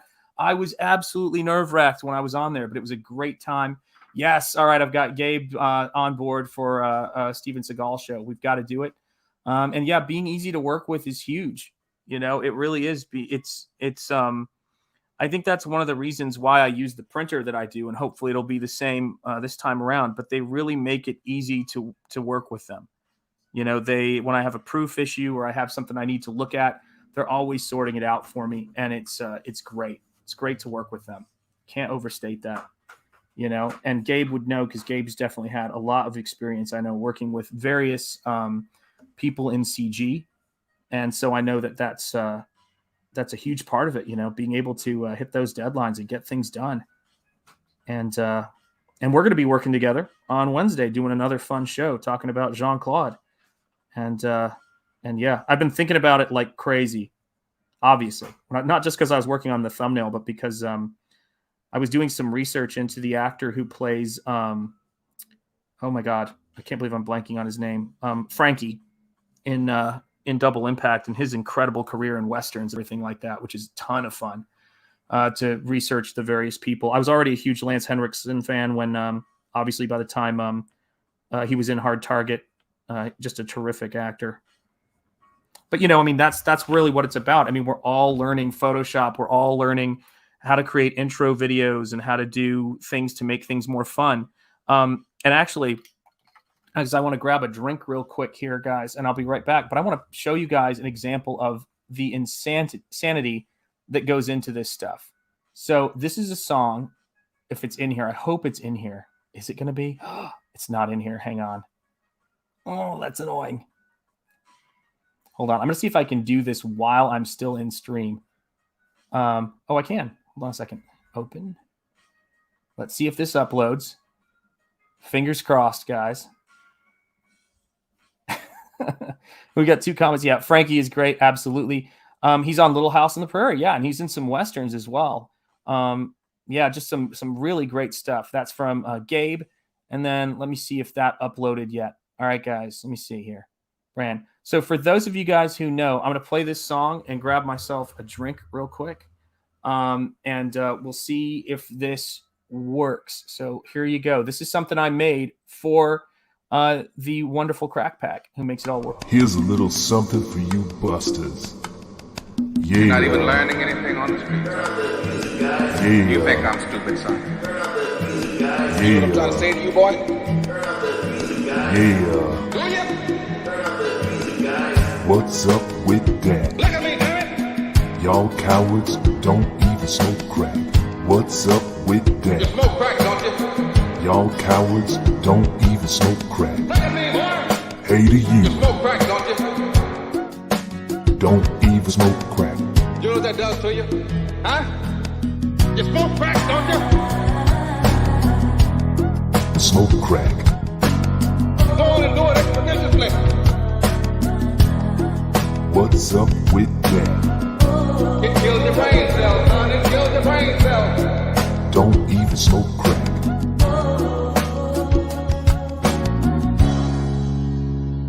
No guts, huh? There you go.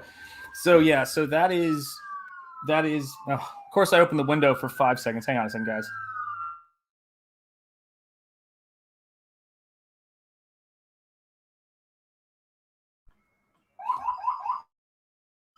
I think my town is either burning down or everybody's having a far better Saturday in Rhode Island than should be allowed.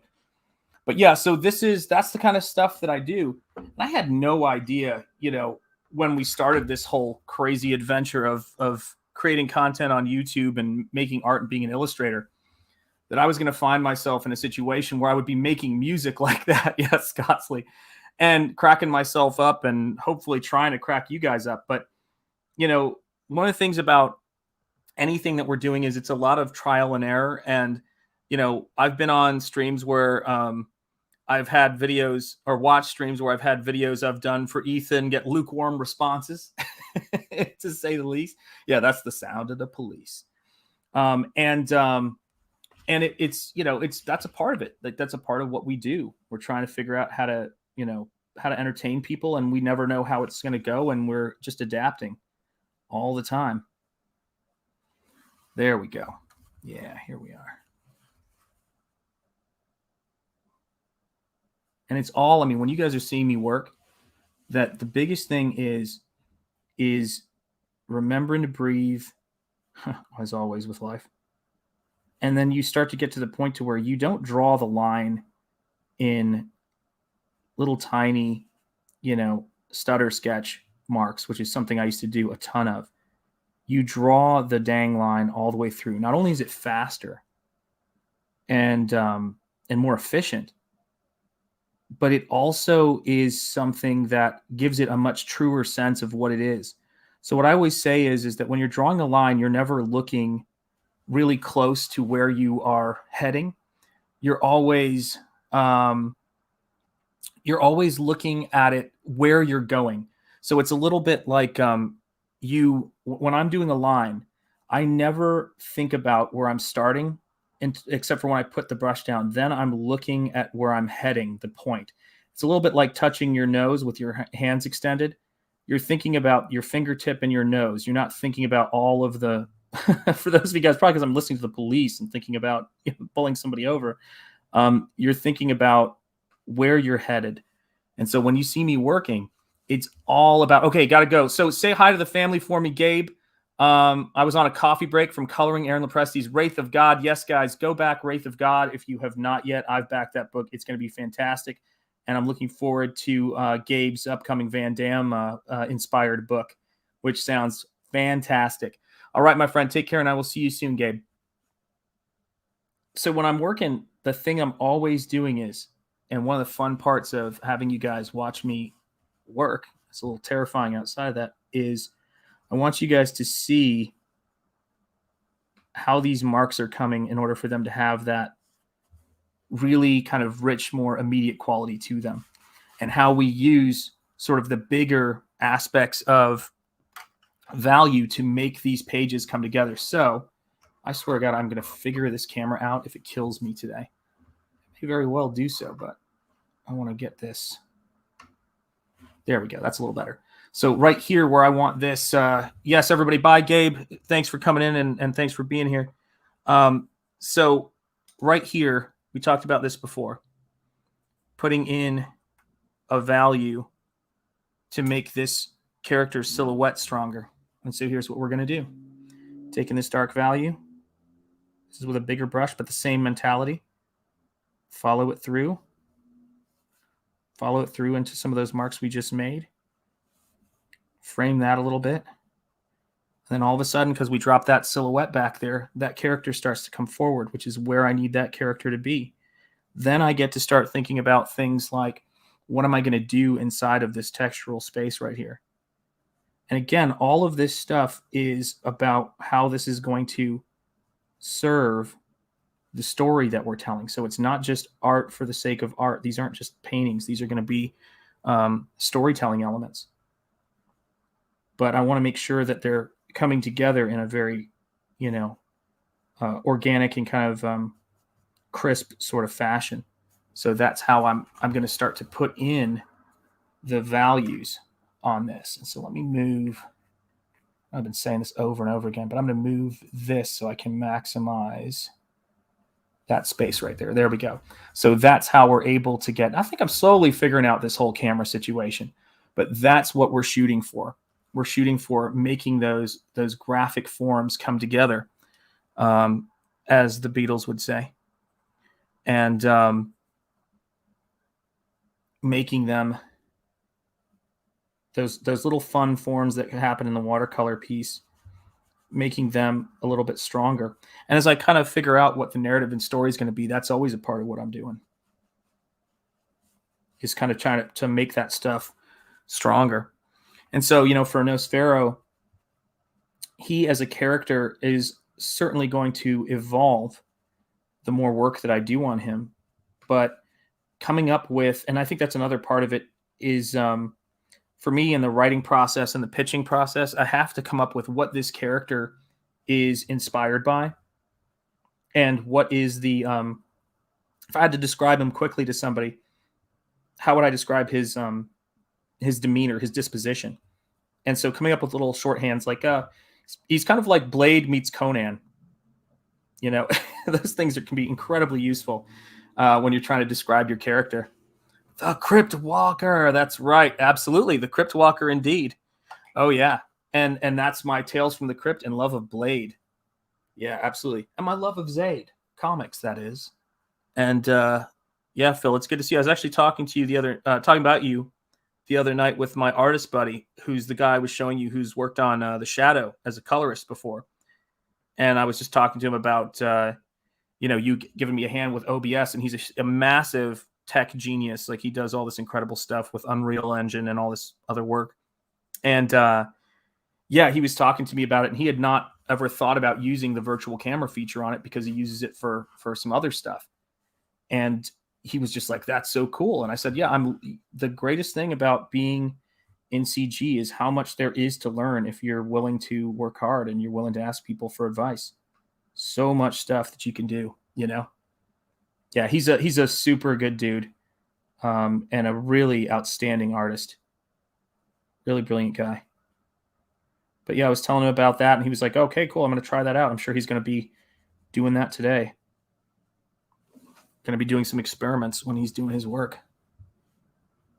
But here you go. Now, this is like, see, I forced myself to put in that big value, And what big values do, whether it's in digital or traditional, that's why I always say my favorite tool in Photoshop is the bucket fill and the polygon lasso tool, because it really kind of forces you to commit to values that you can always go back and change stuff. You can always go back and adjust things. But if you've got nothing to adjust, and if it's just in your head, then it's never going to become what it could become. And so, yeah, I mean, the number one rule of thumb for me when it comes to making artwork is making sure it gets done, and making sure that because when something is done, you can kind of then assess how you could improve stuff going forward. But when things never get done, it always would have been something in your head, and that stuff can be really bad for artists. And I think it's part of the reason why my work has been able to improve such that it has, is because I risked making bad artwork, because I risk bringing it to finish and having it not be perfect. But just the more finished work you do, the better you get. There's this old story that has been repeated in art circles, and I think it might be in the book Art and Fear, but I'm not sure. It might be worth a look. But about this test they did, this study they did with two pottery classes. Some of you may have heard this story before. And they basically took one class and they told them, we're going to grade you for the work you do in this pottery class, but it's going to be based entirely on how many pots that you make. I don't care if they suck. There's just got to be a lot of them. Then they went to the other class and they said, we're going to give you a grade, and your grade, unlike the other class where if we're going to count the pots, and if you have 20 pots, you're going to get an A or a B, or if you got 40 of them, you're going to get, an A. They went to the other class and say, we're only going to grade your best pot. So you don't even have to make that many. Just make sure the one you make is perfect. So at the end of the semester, all of the best work came from the quantity class, because just by the virtue of having to make a lot of work, you learn. Every time you make and complete a piece of work and say it's done, that's when you get to learn. That's when you get progress. There's no way to learn from a half-finished painting, because all you ever learn how to do is do half-finished work. Every time you finish a book and you finish a project, that's where the learning is going to happen. Every time you do a stream, you learn something. I don't learn anything about how to stream when I'm not, well, actually, I learn new software, but I don't learn anything about how to stream and get better at the whole streaming thing when I'm not doing it. So that's what you're seeing. You got to just kind of kick yourself out the door sometimes of that airplane and jump, as Van Halen would say. And then you can start to get in those richer values. So I've even got a camera setup planned for when I do acrylic paintings, when I go back to working on the Masquerade piece, because I want to do more acrylic painting demos because they're fun to do. I get to do my Bob Ross imitation, which is fun for me, even if it's not fun for anybody else. Here we go. There we are. Now that's starting to come together.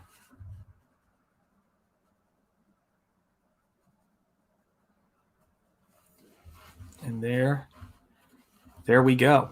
And so one of the things I do that I'm going to show you guys here, if I can call this up. I was working on my radio show idea. I was working on a bunch of different stuff yesterday. But when people ask about, the writing phase, because I was talking to Phil and Rob Arnold about that the other day. This is a look right here at some of my writing and sketch phase.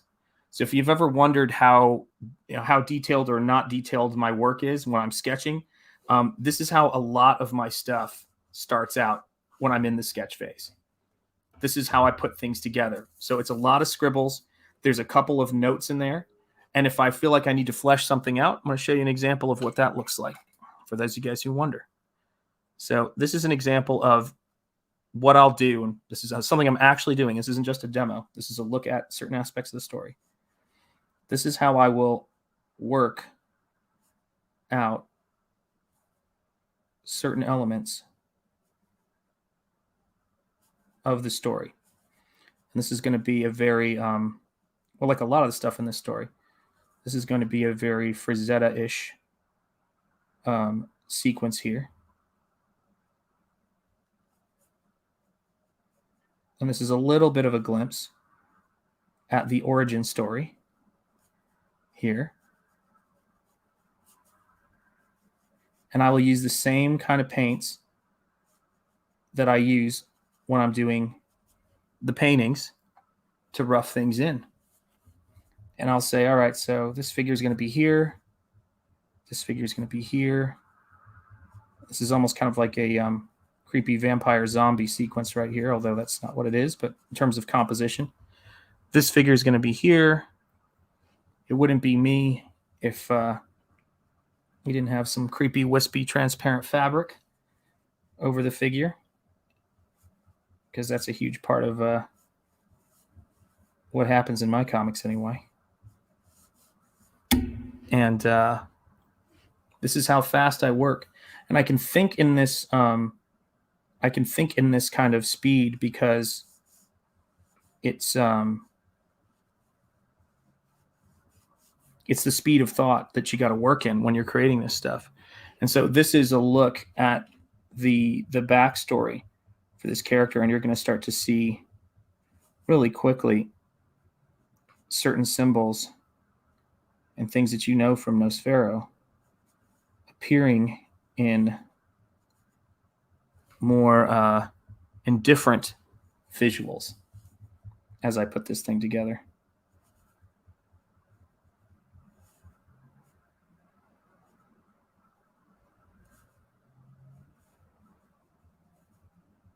At some point, I may have to sell my layout pages at some point because I can't keep these things forever.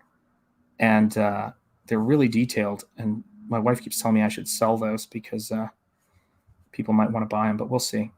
We'll see when we get to that point if people do. So let's see here.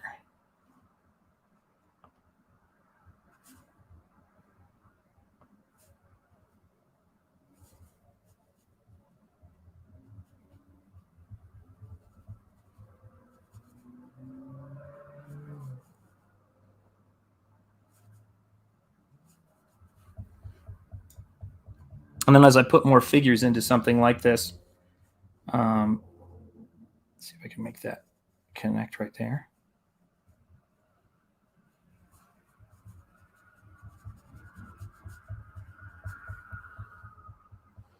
I can mark out and map out where they're going to be. So if I want to put a figure that's further back and give this a sense of the atmospheric perspective that it's going to happen, I just mark where their head's going to be. I know that the horizon line's at about knee level.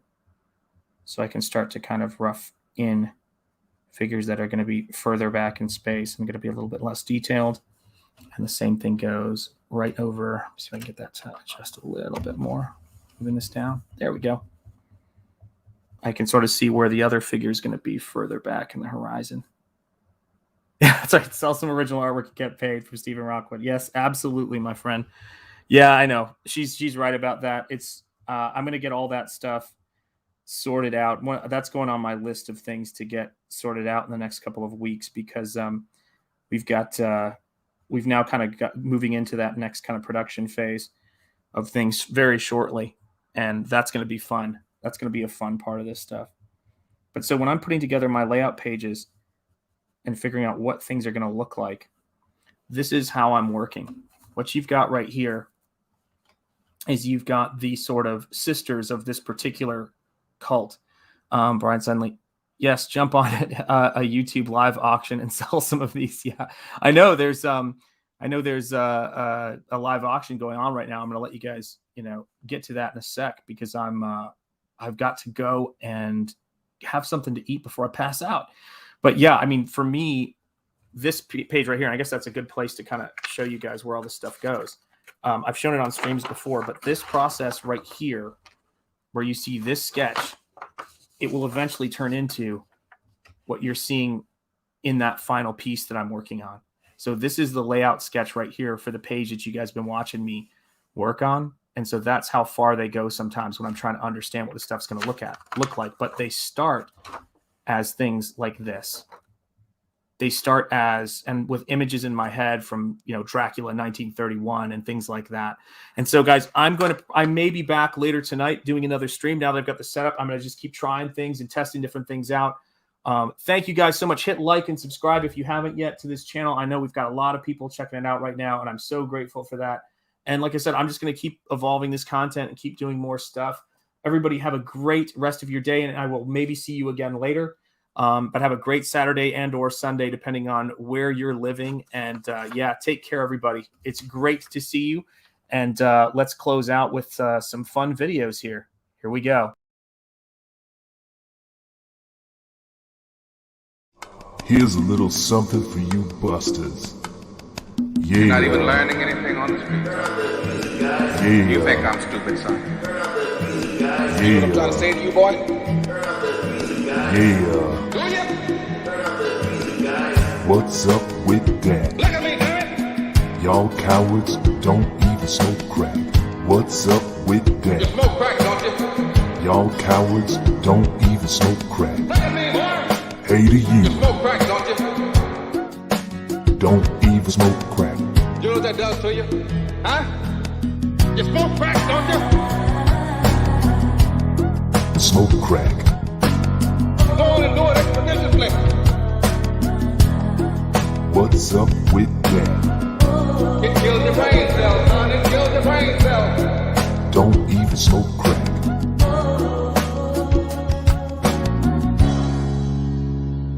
No nuts, huh?